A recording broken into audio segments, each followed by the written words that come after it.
अस्सलाम वालेकुम। आज हम चैप्टर नंबर 4 स्टार्ट कर रहे हैं। चैप्टर नंबर 4 है मनी एंड इन्फ्लेशन। बेसिकली इसमें हम मनी को डिस्कस करेंगे, डिफरेंट टाइप्स ऑफ मनी को डिस्कस करेंगे। फिर इसके बाद हम लोग इन्फ्लेशन को डिस्कस करेंगे कि मनी का इन्फ्लेशन के साथ क्या रिलेशनशिप है। सबसे पहले हम डिस्कस करते हैं कि मनी क्या है, मनी की एक जनरल डेफिनेशन क्या है। बेसिकली जो मनी की आम जनरल एक डेफिनेशन ली जाती है वो ये है कि everything is which is used for buying and selling and which is widely accepted।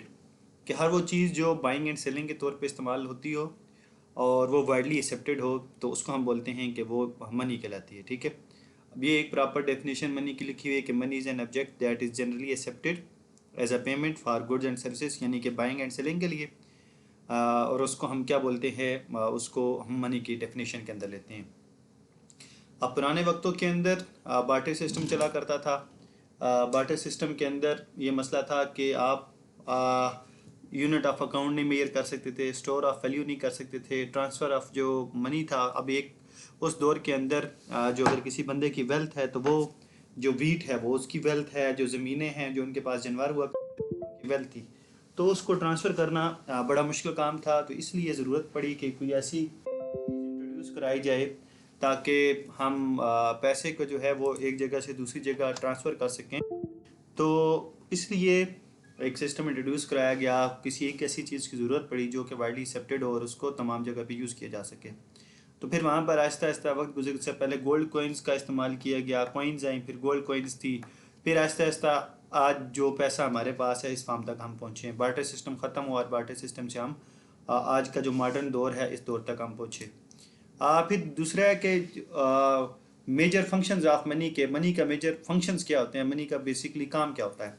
सबसे पहले ये है कि मीडियम ऑफ एक्सचेंज, कि हम पैसे को इस्तेमाल करते हैं चीज़ों के लेन देन, चीज़ों के तबादले के तौर पे। हम किसी बंदे को पैसे देते हैं और उससे हम वो चीज़ ले लेते हैं। तो सिंपल जो पैसे का सबसे मेन जो फंक्शन है वो ये है, we use it for buying and selling. हम इसको चीज़ों के ख़रीदने और बेचने के लिए इस्तेमाल करते हैं। दूसरा ये है कि स्टोर ऑफ वैल्यू, के transfer purchasing power from the present to the future value, कि हम कोई भी चीज़ ख़रीद के उसको अपने पास रख सकते हैं और ज़रूरत पड़ने पर हम पढ़ने पर उसको बेच के और वो दोबारा पैसे हम उससे ले सकते हैं। या आप इसको ये भी समझ सकते हैं कि हम पैसे अपने बैंक्स के अंदर स्टोर कर लेते हैं और फ्यूचर में जब हमें ज़रूरत पड़ती है तो हम बैंक से पैसे निकलवा लेते हैं, तो हम उस पैसों को स्टोर भी कर सकते हैं। तो ये सेकंड फंक्शन है मनी का कि ये स्टोर ऑफ वैल्यू है, कि हम उन पैसों को स्टोर कर सकते हैं, बैंक में जमा कर लेते हैं, जब हमें पैसे चाहिए होते हैं तो हम वहाँ से निकाल लेते हैं। पुराने वक्त बार्टर सिस्टम के अंदर ये था कि जो आपका वीट है या जो आपके एनिमल्स हैं वो आपके पास जो डिफरेंट जो और चीज़ें यूज़ होती थी बार्टर सिस्टम के अंदर, तो उनको स्टोर करना एक बड़ा मसला का काम था। तो जो सेकंड फंक्शन ऑफ मनी ये था है कि स्टोर ऑफ वैल्यू, कि आप पैसे को स्टोर कर सकते हैं। इसके बाद हमारे पास जो थर्ड आता है वो यूनिट ऑफ अकाउंट है। यूनिट ऑफ अकाउंट का मतलब ये है कि आप पैसे से किसी भी चीज़ की वैल्यू लगा सकते हैं। आप मार्केट जाते हैं, आप किसी शख्स से कोई गाड़ी आपने ख़रीदनी है, मोबाइल ख़रीदना है, तो आप उसकी वैल्यू लगाते हैं कि मोबाइल इतने का सेल करना है या हमने इतने का ख़रीदना है। तो आप पैसे से किसी भी चीज़ की वैल्यू लगा सकते हैं। तो ये third major functions of money है। ये बेसिकली तीन मेजर फंक्शंस ऑफ मनी थे। मीडियम ऑफ एक्सचेंज है, स्टोर ऑफ वैल्यू है और यूनिट ऑफ अकाउंट है। ये तीन मेजर फंक्शंस ऑफ मनी है। इसके बाद आता है डिफरेंट टाइप्स ऑफ मनी। इसके अंदर सबसे पहले है फिएट मनी और second one is commodity money. Fiat money ऐसी करेंसी होती है जब गवर्नमेंट प्रिंटिंग ऑफ मनी करती है तो उसके बैकअप में गवर्नमेंट को कुछ गोल्ड रखना पड़ता है, कुछ रिज़र्व रखने पड़ते हैं। तो अगर गवर्नमेंट ने प्रिंटिंग ऑफ मनी की है और उसने बैकअप में ना तो गोल्ड रखा ना किसी और किस्म का रिज़र्व रखा, बगैर किसी रिज़र्व को रखे हुए जब गवर्नमेंट प्रिंटिंग ऑफ मनी करती है तो उसको हम बोलते हैं कि ये फिएट मनी है। ठीक है, ये चीज़ क्लियर है सबको कि फिएट मनी क्या है। फिएट मनी ऐसी पैसे को बोला जाता है जब गवर्नमेंट प्रिंटिंग ऑफ मनी करे और उसके बैकअप में जब गवर्नमेंट कुछ भी ना रखे, ठीक है, ना उसने गोल्ड रखा ना डॉलर की फॉर्म में रिज़र्व रखे, तो बगैर किसी बैकअप के जब गवर्नमेंट प्रिंटिंग ऑफ मनी करती है तो उसको हम बोलते हैं कि ये फिएट मनी है। Second one is commodity money. Commodity money ये होती है कि जिसकी कोई इंटरेस्टिंग वैल्यू होती है, जिसकी अपनी अब जैसे कागज़ है, कागज़ की कोई अपनी एक वैल्यू नहीं है। कागज़ तो सिंपल एक जो पेपर करेंसी है उसकी कोई भी वैल्यू नहीं है, ठीक है, वो सिंपल एक पेपर है, वो जाल का तो बात खत्म। लेकिन जो आपके पास कमोडिटी मनी होती है वो ये है कि गोल्ड है, सिल्वर है, कॉइन्स हैं, इस तरीके से इनकी अपनी भी एक वैल्यू होती है, ठीक है, तो ये कभी ज़ाया नहीं होते। तो इसलिए हर पैसा जिसकी अपनी एक ख़ास वैल्यू है उसको हम बोलते हैं कि वो कमोडिटी मनी है। इसके बाद नेक्स्ट आता है टाइप्स, कुछ और टाइप्स हैं जिसके अंदर सबसे पहले है टोकन मनी। टोकन मनी ये आता है कि ऐसे कॉइन्स जिनकी फेस वैल्यू और जो उसकी एक्चुअल वैल्यू है वो दोनों सेम नहीं होती, उन दोनों में डिफरेंस पाया जाता है। जैसे कि पाकिस्तान के अंदर जो 1 रुपये, 2 रुपये या 5 रुपये के सिक्के हैं, अब उसके ऊपर जो 1 रुपया लिखा हुआ है या 2 रुपये लिखे हुए हैं, जो 5 रुपया लिखा हुआ है, ये इसकी फेस वैल्यू है। इंट्रिंसिक वैल्यू या उसकी एक्चुअल वैल्यू क्या है कि वो है, उसकी एक्चुअल वर्थ कितनी है, मतलब वो है तो उसके ऊपर 1 रुपया लिखा हुआ है, लेकिन जो उसकी एक्चुअल वर्थ है, जो एक्चुअल वो सिक्का है वो 86 पैसे का है। तो अब उसकी एक्चुअल वैल्यू कम है लेकिन जो उसकी फेस वैल्यू है ज़्यादा है। तो अगर ऐसी कोइंस आपके कंट्री के अंदर चल रही हैं तो उसको हम बोलते हैं टोकन मनी। या 2 रुपये का सिक्का है या 5 रुपये का सिक्का है, उस सिक्के के ऊपर बनाने के ऊपर जो गवर्नमेंट की कास्ट है 5 रुपये के सिक्के के ऊपर 4 रुपये आ रही है, लेकिन अब एक्चुअल वो 4 रुपये का है लेकिन उसके ऊपर लिखा हुआ है 5 रुपये। तो अगर फेस वैल्यू जो उसके ऊपर नंबर लिखा हुआ है और जो उसकी एक्चुअल वैल्यू वो दोनों सेम ना हो तो ऐसी कोइंस को हम बोलते हैं, ऐसे पैसे को हम बोलते हैं कि टोकन मनी है। सेकंड है हमारे पास full body token money. Full body token money से मुराद ये है कि जो भी कोइंस हैं, जो कमोडिटी मनी है, उसकी फेस वैल्यू और जो एक्चुअल वैल्यू है वो दोनों बराबर हों। जैसे कि गोल्ड्स की कोइन के बारे में होता है कि गोल्ड्स की अगर कोइंस हैं तो जो उसके ऊपर कीमत लिखी होती है वो उसकी फेस वैल्यू है, और जो गोल्ड के एक्चुअल वर्थ होती है वो भी उतनी होती है। तो अगर फेस वैल्यू और एक्चुअल वैल्यू दोनों बराबर हों तो उसको हम बोलते हैं कि ये आपके पास फुल बॉडीड टोकन मनी है। नेक्स्ट है नियर मनी। नियर मनी से मुराद ऐसी आपके पास ऐसा पैसा होता है जिसको आप टाइम ज़रूरत पड़ने पर किसी भी वक्त आप उसको करेंसी के अंदर या पैसों के अंदर कन्वर्ट कर सकते हैं, ठीक है। इसमें जो मोस्ट सूटेबल एग्जांपल्स हैं वो बैंक डिपॉजिट्स या आप चेक डिपॉजिट्स कह सकते हैं या ट्रेजरी बिल कह सकते हैं। ये तमाम चीज़ें जो हैं ये आपकी नियर मनी के अंदर आती हैं। इसके बाद नेक्स्ट है ई मनी। ई मनी से मुराद इलेक्ट्रॉनिक मनी है। जैसे कि आपके पास आप कह सकते हैं कि जो बैंक का ट्रांजेक्शन्स हो रही होती हैं ये सारे के सारे जो आपके इलेक्ट्रॉनिक मनी के अंदर आता है। या जो एक और पैसे की जो मॉडर्न फॉर्म आई है क्रेडिट मनी, क्रेडिट कार्ड जो आपके पास चल रहे होते हैं, ठीक है। तो ये डिफरेंट टाइप्स ऑफ मनी हैं आपके पास। इसके बाद नेक्स्ट है the money supply and monetary policy definition. Money supply से मुराद ये है कि मार्केट के अंदर जितने भी सर्कुलेशन ऑफ मनी चल रही है उसे हम बोलते हैं मनी सप्लाई। एक मार्केट के अंदर जो पाकिस्तान की पूरी इकानमी है, पाकिस्तान की पूरे मुल्क के अंदर जितना भी पैसा सर्कुलेट हो रहा है, जो चल रहा है, जो गवर्नमेंट ने प्रिंट करके भेजा है, उसको हम बोलते हैं मनी सप्लाई। अब फिर नेक्स्ट है मॉनेटरी पॉलिसी। बेसिकली हर कंट्री के अंदर दो किस्म की पॉलिसी चलाई जा रही होती हैं, एक होती है physical policy and second one is monetary policy. जो फिजिकल पॉलिसी होती है उसका जो कंट्रोल होता है वो गवर्नमेंट के पास होता है, जबकि जो मॉनेटरी पॉलिसी होती है ये किसी भी कंट्री का जो सेंट्रल बैंक है वो कंट्रोल करता है। अब पाकिस्तान के केस में जो हमारा सेंट्रल बैंक है वो स्टेट बैंक ऑफ पाकिस्तान है। तो हमारी जो मॉनेटरी पॉलिसी है और हमारी मॉनेटरी पॉलिसी का जो कंट्रोल है वो सेंट्रल बैंक यानी कि हमारे स्टेट बैंक ऑफ पाकिस्तान के पास है। तो वो स्टेट बैंक ऑफ पाकिस्तान हर 2 महीने बाद या 3 महीने बाद मॉनेटरी पॉलिसी पब्लिश करता है। अब मॉनेटरी पॉलिसी के अंदर है क्या चीज़, मॉनेटरी पॉलिसी के अंदर स्टेट बैंक ये बातें इशू करता है, ये बातें बताता है कि इस साल हम इंटरेस्ट रेट या इस महीने या अगले आने वाले चंद महीनों के अंदर हम इंटरेस्ट रेट बढ़ा रहे हैं, इन्फ्लेशन की रेशो ये होगी, प्रिंटिंग ऑफ मनी हम इतनी करेंगे, और वो सारी चीज़ें ये बताता है कि इस ओवरऑल हमारी जो ग्रोथ रही वो कितनी रही। तो ये मॉनेटरी पॉलिसी के थ्रू हम इन्फ्लेशन को कंट्रोल करते हैं, इंटरेस्ट रेट को कंट्रोल करते हैं, और इन्वेस्टमेंट या ये सारी चीज़ें। दूसरा कि आपने जो प्राइवेट बैंक्स हैं या जो पब्लिक बैंक हैं, प्राइवेट लोन्स हैं जो आप लोगों ने देने हैं वो कितने देने हैं, तो ये सारे का सारा मॉनेटरी पॉलिसी के थ्रू कंट्रोल हो रहा होता है, ठीक है। तो मॉनेटरी पॉलिसी के थ्रू हम बेसिकली क्या करते हैं, जो इन्फ्लेशन है इसको हम कंट्रोल कर रहे होते हैं। उसके डिफरेंट टूल हैं, ओपन मार्केट ऑपरेशन है, इंटरेस्ट रेट है। ओपन मार्केट ऑपरेशन में आप ये कहते हैं कि buying and selling of the government securities, के हम गवर्नमेंट जो सिक्योरिटीज़ होती हैं उनको बाय करते हैं या सेल करते हैं डिपेंडिंग ऑन द सिचुएशन कि आपके कंट्री के अंदर क्या सिचुएशन चल रही है।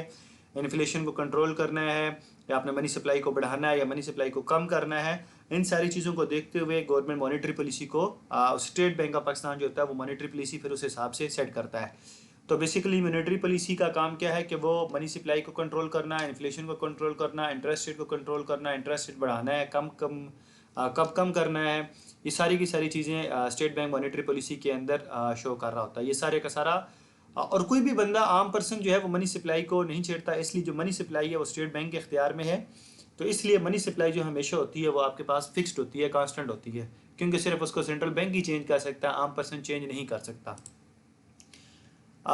इसके बाद नेक्स्ट है ये वही monetary policy conducted by country central bank, जो पाकिस्तान के केस में हमारा सेंट्रल बैंक है वो स्टेट बैंक ऑफ पाकिस्तान है। फिर नेक्स्ट है कि डिफरेंट टाइप्स की मनी होती है, एक M0 है, M1 है और M2 है। M0 के अंदर सिंपल करेंसी आती है, M1 के अंदर M0 यानी कि करेंसी प्लस डिमांड डिपॉजिट या ट्रेवलर्स चेक आ जाते हैं, डिमांड डिपॉजिट्स जो हमारे बैंक्स में अकाउंट बने होते हैं वो। और M2 के अंदर क्या है, M1 plus small time deposit, saving deposits और ये सारी चीज़ें। ये जस्ट आपसे कोई पूछ सकता है कि M0 क्या है, M1 क्या है या M2 क्या है, तो ये उसकी जस्ट एक डेफिनेशन सी लिखी हुई है। अब इसके बाद नेक्स्ट जो मेन इंपॉर्टेंट चीज़ है वो है the quantity theory of money.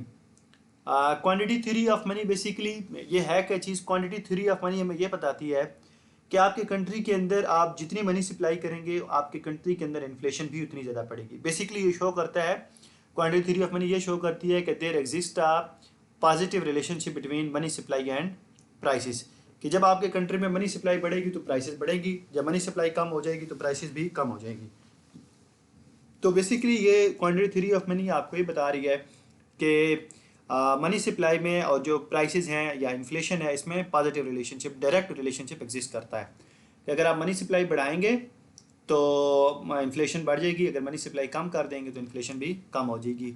A simple theory linking the inflation rate to the growth rate of the money supply. ये वही बात है जो मैंने अभी आप लोगों के साथ एक्सप्लेन की कि अगर मनी की ग्रोथ रेट बढ़ेगी, मनी सप्लाई की ग्रोथ रेट बढ़ेगी तो इन्फ्लेशन रेट भी बढ़ जाएगा।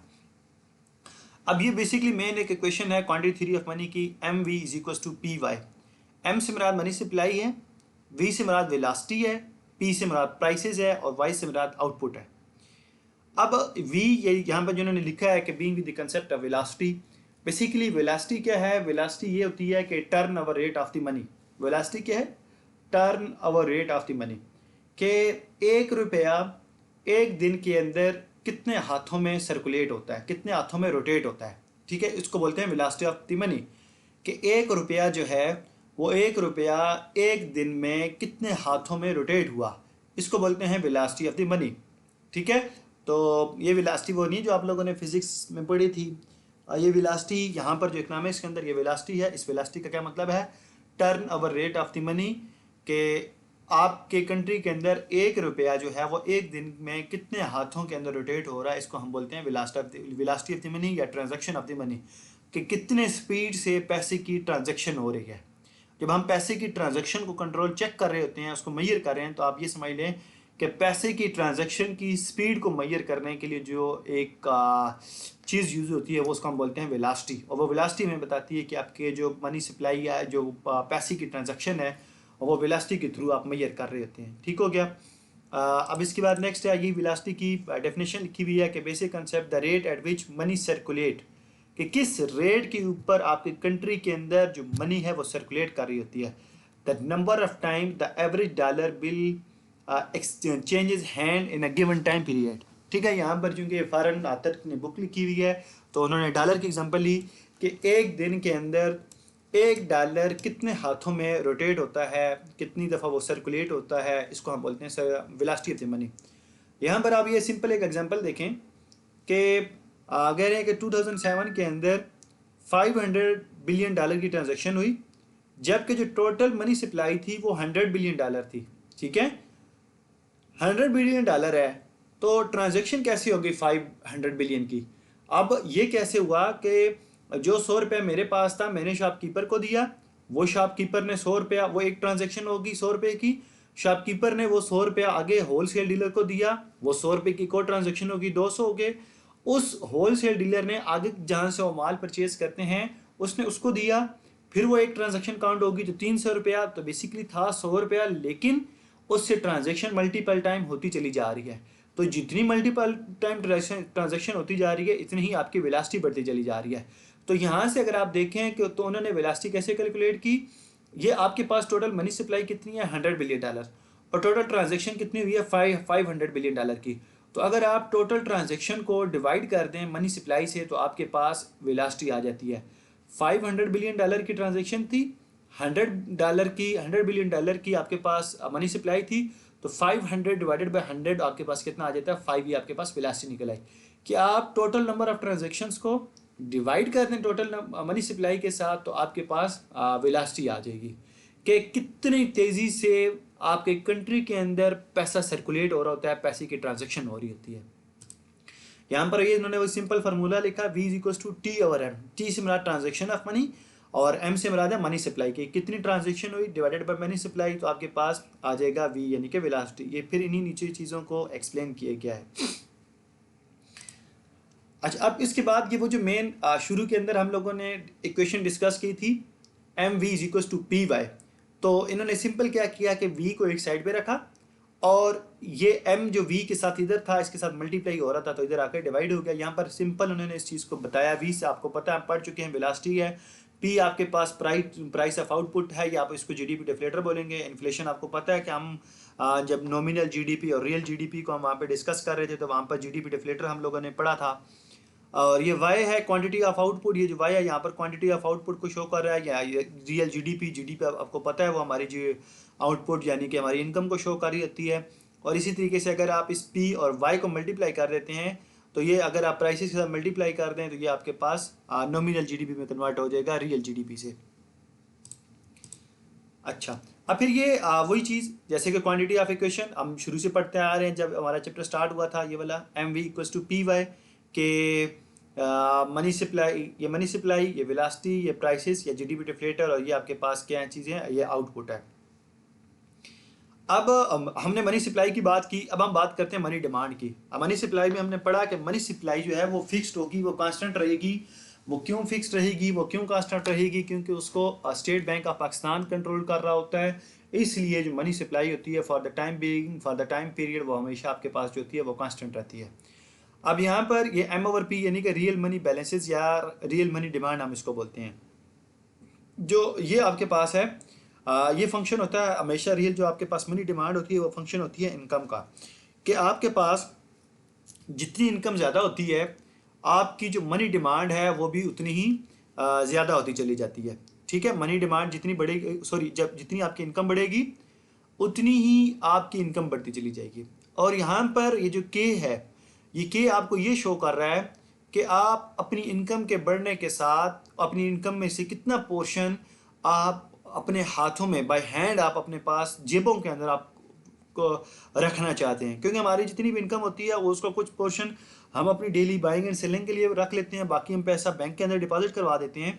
तो यहाँ पर ये जो के है वो उस रेशो को बता रहा है कि आप अपनी टोटल इनकम में से कितना ऐसा पोर्शन है जो आप अपने पास जेबों के अंदर रख रहे हैं, जिसको आप ट्रांजेक्शन के अंदर इस्तेमाल करना चाह रहे हैं। ये वही मनी डिमांड = KY, यानी कि जो मनी डिमांड है वो फंक्शन है इनकम का। यहाँ पर Y इनकम को शो कर रहा है। क्वांटिटी इक्वेशन MV = PY जो हम शुरू से पढ़ते आ रहे हैं। The connection between K = 1/V। ठीक है, अब देखें कि जितना लोग पैसा अपनी जेबों के अंदर रखेंगे, इसका मतलब ये है कि जो वेलोसिटी ऑफ मनी है वो उतनी ही क्या हो जाएगी, कम हो जाएगी। ठीक है, जैसे कि हमारे यहाँ पाकिस्तान के अंदर होता है कि लोग क्या करते हैं, पैसा बैंक्स के अंदर जमा नहीं कराते हैं, वो पैसा अपने घरों में, अपने तकियों के अंदर, या आप देखते हैं कि वो घरों के अंदर अपने दराज वगैरह के अंदर पैसा रख लेते हैं। और वो पैसा जब मार्केट में गया ही नहीं है तो उसकी ट्रांजैक्शन भी नहीं होगी, उसकी सर्कुलेशन भी नहीं होगी। तो जब जैसा लेकिन फॉरेन कंट्रीज़ के अंदर ऐसा होता है कि उनके जो सारी की सारी अमाउंट होती है वो बैंक्स के अंदर पड़ी होती है। इसलिए फॉरेन कंट्रीज़ के अंदर जो ट्रांजैक्शन ऑफ मनी है या जो वेलोसिटी ऑफ मनी है वो हमसे कहीं ज़्यादा होती है। हम लोग क्या करते हैं, हम सारे का सारा पैसा निकलवा के एट ए टाइम घर में रख लेते हैं। अब बैंक्स के पास पैसा रहता ही नहीं है तो वो किधर आके लोगों को लोन देंगे, तो कैसे ट्रांजैक्शन ऑफ मनी होगी। इसलिए फिर हमें ये गवर्नमेंट को स्टेट बैंक को ये नज़र आता है कि भाई पाकिस्तान के अंदर से तो पैसा ख़त्म होता जा रहा है, तो फिर इसलिए हमें प्रिंटिंग ऑफ मनी और करनी पड़ती है। लेकिन अगर लोग यही पैसा बैंक्स के अंदर डिपॉजिट कराएं तो जो स्टेट बैंक है, जो हमारा सेंट्रल बैंक है, उसको इतनी प्रिंटिंग ऑफ मनी की ज़रूरत नहीं पड़ेगी। लेकिन मसला क्या है कि हम लोग क्या करते हैं, हम लोग सारा के सारा पैसा घरों के अंदर रख लेते हैं, जिसकी वजह से मार्केट के अंदर जो है मनी सप्लाई की वो शार्टेज आ जाती है। फिर उस शार्टेज को पूरा करने के लिए जो सेंट्रल बैंक है उसको मज़ीद प्रिंटिंग ऑफ मनी करनी पड़ती है, जिससे क्या होता है कि जो कंट्री के अंदर इन्फ्लेशन है वो बढ़ जाता है और जो पैसे की वैल्यू है वो वक्त के साथ साथ कम होती चली जाती है। तो इसलिए पाकिस्तान के अंदर चूँकि लोग पैसा बैंक्स के अंदर नहीं रखाते, वो सारे का सारा पैसा अपने घरों में रखते हैं, तो इसलिए पाकिस्तान जैसे जो अंडर डेवलप कंट्रीज़ हैं, यहाँ पर जो वेलोसिटी ऑफ मनी होती है वो कम होती है। अच्छा, फिर हम ये अज्यूम करते हैं चूँकि डेवलपिंग कंट्रीज़ के अंदर वेलोसिटी ऑफ मनी ज़्यादा है और जो अंडर डेवलप कंट्रीज़ हैं उनके अंदर जो वेलोसिटी ऑफ मनी है वो कम है। तो अगर हम इसी बात को लेके चलें तो फिर हमारे जो रिजल्ट्स हैं वो ठीक नहीं आते, क्योंकि एक कंट्री के अंदर तो वेलोसिटी ऑफ मनी ज़्यादा है और दूसरे कंट्री के अंदर जो वेलोसिटी ऑफ मनी है वो कम है। तो फिर इस चीज़ से बचने के लिए हम क्या करते हैं, हम ये करते हैं कि हम अज्यूम ये कर लेते हैं कि जो वेलोसिटी ऑफ मनी है वो कांस्टेंट रहेगी। तो इस मॉडल की, इस थ्योरी की जो पहली एजम्पशन है वो ये है कि जो v है, वेलोसिटी ऑफ मनी है, वो क्या है, कांस्टेंट है। तो mv equals to P Y था, तो यहाँ पर ये जो वेलोसिटी ऑफ मनी है यानी कि v, इसके ऊपर ये जो बार है ये शो कर रहा है कि जो वेलोसिटी ऑफ मनी है ये आपके पास कांस्टेंट है।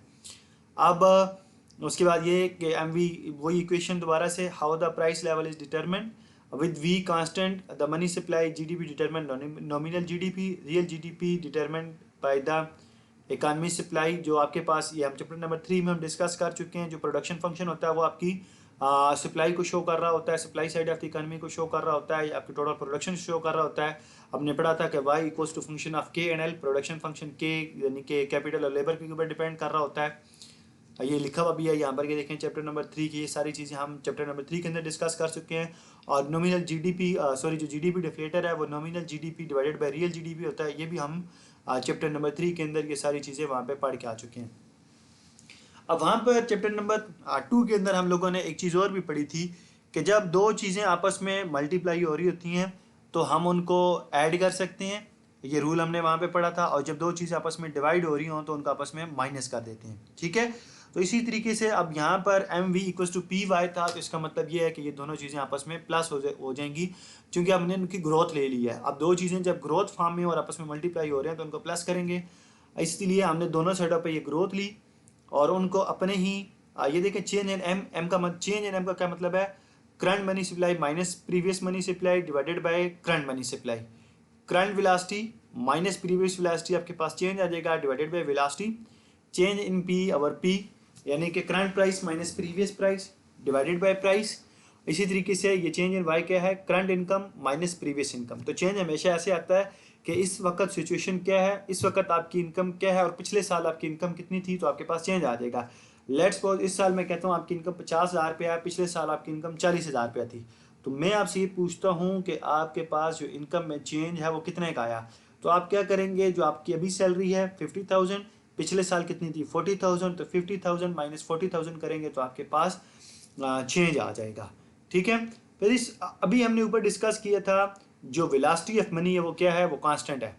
तो कांस्टेंट का मतलब ये होता है कि जितनी पिछले साल थी इतनी इस साल थी, या एक चीज़ कांस्टेंट का मतलब ये होता है कि उसमें किसी किस्म का कोई चेंज नहीं आएगा। वो 10 है तो वो 10 ही रहेगी, तो उसमें चेंज फिर कितने का आएगा, 0 आएगा। तो 10 माइनस 10 करेंगे तो वो जो चेंज आएगा वो 0 आ जाएगा। तो इसका मतलब इस इक्वेशन के अंदर ये जो चीज़ है ये आपके पास क्या हो जाएगी, 0 हो जाएगी, ठीक है। अच्छा, अब इन्फ्लेशन को हमने डिस्कस किया था। इन्फ्लेशन ये पी जो है आपके पास जो कंट्री के अंदर प्राइसेस अगर बढ़ रही होती है तो हम कहते हैं जी महंगाई हो गया, इन्फ्लेशन आ गया। तो सेम ये वही चीज़ है जो आपके पास पाई है। पाई आपके पास, ये जो पाई आपको नज़र आ रहा है, ये पाई आपके पास यहाँ पर ये शो कर रहा है इन्फ्लेशन को। पाई किसके बराबर है, change in P over P, current price minus previous price divided by current price, ठीक है। अब ये वो इक्वेशन जो ऊपर अभी हमने यहाँ पे डिस्कस की थी, ये अब इस इक्वेशन के अंदर से चूंकि ये वेलोसिटी 0 हो गया तो बाकी इक्वेशन क्या रह जाएगी, ये पार्ट और ये वाला पार्ट रह जाएगा जो कि यहाँ पर ये लिखा हुआ है, ठीक है। अब फिर हमने कहा है कि जो change in P over P ये किसके बराबर है, पाई के बराबर है। तो इस change in P over P की जगह पर हम लोगों ने क्या लिखा, पाई, ठीक है। और इस वाली चीज़ को हम उठाकर दूसरी तरफ ले गए, तो यहाँ पर प्लस था तो दूसरी तरफ जाकर क्या हो जाएगा, माइनस हो जाएगा। तो आपके पास जो इन्फ्लेशन है वो इन्फ्लेशन किसके बराबर आ जाएगी, money supply, growth rate of money supply minus growth rate of income या ग्रोथ रेट ऑफ जीडीपी। तो अगर आप मनी सप्लाई को growth rate of money supply को या ग्रोथ रेट ऑफ मनी को माइनस करेंगे ग्रोथ रेट ऑफ इनकम में से या आउटपुट में से, तो आपके पास इन्फ्लेशन आ जाएगा, ठीक है। यहाँ पर इसी को ये लिखा हुआ है, normal economic growth requires a certain amount of money supply growth to facilitate growth in transaction, money growth is excess of this amount leads to inflation. कि अगर ये वाली अमाउंट इससे ज़्यादा हो गई तो आपके कंट्री में इन्फ्लेशन आ जाएगा। ज़हरी बात है कि वो आंसर पॉजिटिव आ जाएगा तो आपकी कंट्री के अंदर जो इन्फ्लेशन है वो बढ़नी शुरू हो जाएगी। ये कि हेंस द क्वांटिटी थ्योरी, जैसे हमने शुरू में डिस्कस किया था कि क्वांटिटी थ्योरी ऑफ मनी क्या शो करती है, ये रिलेशनशिप शो करती है between money supply and inflation. तो यहाँ पर ये कि जितना आपके कंट्री के अंदर मनी सप्लाई बढ़ेगी उतना ही आपकी कंट्री के अंदर जो इन्फ्लेशन है वो बढ़ती चली जाएगी। अब फिर नेक्स्ट है कि confronting the quantity theory with data, कि इसको डाटे के साथ हम कंफर्म कर रहे हैं कि क्या जो क्वांटिटी थ्योरी ऑफ मनी है ये क्या डाटे को हिस्ट्री के साथ सपोर्ट कर रही है। उसने सिंपल सा कहा कि जी आपके पास जो quantity theory of quantity countries with higher money growth rate should have higher inflation rate, कि जिन कंट्रीज़ के अंदर मनी सप्लाई की ग्रोथ रेट ज़्यादा थी वहाँ पर इन्फ्लेशन रेट भी ज़्यादा रहा। The long run trend behavior of countries inflation should be similar to the long run trend in the country's money growth rate। जैसा आपके पास लॉन्ग रन के अंदर मनी सप्लाई का बिहेवियर आएगा सेम उसी तरीके से आपके पास जो इन्फ्लेशन का ट्रेंड है सेम आपके पास वही रहेगा। तो इस चैप्टर का जो पहला हिस्सा है यहाँ पर आपके फर्स्ट लेक्चर के लिए इतना ही काफ़ी है। आप लोग इस लेक्चर को देखें, अगर इसके हवाले से आप लोगों के जहन में कोई भी क्वेश्चन आता है तो फिर हम उसको डिस्कस कर लेते हैं।